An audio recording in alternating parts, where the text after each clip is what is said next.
السلام علیکم ورحمۃ اللہ وبرکاتہ نحمده ونصلی علی رسولہ الکریم اما بعد۔ آج کا سبق سن لیجئے۔ آج کے سبق کی سرخی ہے پیارے اللہ سے محبت کیجئے، پارٹ نمبر 125۔ ابو موسیٰ اشعری رضی اللہ تعالیٰ عنہ فرماتے ہیں کہ رسول اللہ صلی اللہ علیہ وسلم نے مجھے ایک مرتبہ یہ کہا، اے ابو موسیٰ، جنت کے خزانوں میں سے خزانہ تجھے بتاؤں؟ جنت کے خزانوں میں سے خزانہ تجھے بتاؤں؟ ابو موسیٰ اشعری نے کہا، بلا یا رسول اللہ، فداک ابی و امی، ہاں ہاں حضرت، میرے ماں باپ آپ پر قربان ہو، ضرور بتائیے۔ تو رسول اللہ صلی اللہ علیہ وسلم نے وہ خزانہ بتایا، لا حول ولا قوت الا باللہ۔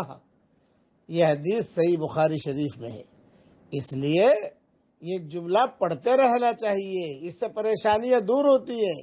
ہمارے ماحول میں یہ شیطان کو بھگانے کے لیے لا حول لاحول پڑھو، لاحول پڑھو، لاحول پڑھو، نہیں، شیطان کو بھگانے کے لیے نہیں ہے۔ یہ تو جنت کے خزانوں میں سے خزانہ ہے اور بہت بیماریوں سے نجات اور شفا ہے۔ اللہ تعالیٰ کو جملہ بہت پسند ہے، اس لیے اس کے پڑھنے کا اہتمام کریں۔ پڑھیے میرے ساتھ دھیان سے، لا حول ولا قوت الا باللہ، لا حول ولا قوت الا باللہ۔ یہ جنت کا خزانہ میرے ہاتھ میں آ گیا۔ آج اگر کوئی کسی کو کہے، ارے تجھے ایک بات بتاؤ، فلاں جگہ تو چلا جا، فلاں درخت کے نیچے خزانہ ہے، تو جا کر کھودنا، کسی کو بتانا مت، جو آوے اس میں آدھا تیرا آدھا میرا۔ کتنا یقین کے ساتھ آدمی بھاگتا ہے، کتنا یقین کے ساتھ، چاہے ملے نہ ملے۔ لیکن یہاں رسول اللہ صلی اللہ علیہ وسلم نے جنت کا خزانہ علی الاعلان کر دیا اور کہا، میں تجھے جنت کے خزانوں میں سے خزانہ نہ بتاؤں؟ بتائیے حضرت، لا حول ولا قوت الا باللہ، لا حول ولا قوت الا باللہ۔ اٹھتے بیٹھتے اس کے پڑھنے کا اہتمام کیجیے۔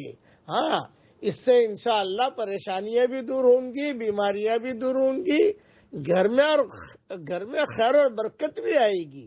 اب پڑھ لیجئے میرے ساتھ، ربنا تقبل منا انک انت السمیع العلیم۔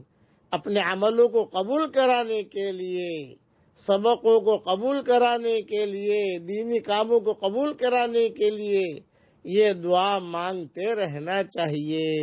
اللہ تعالی ہماری یہ دعا قبول فرمائے، آمین۔ وآخر دعوانا ان الحمد للہ رب العالمین۔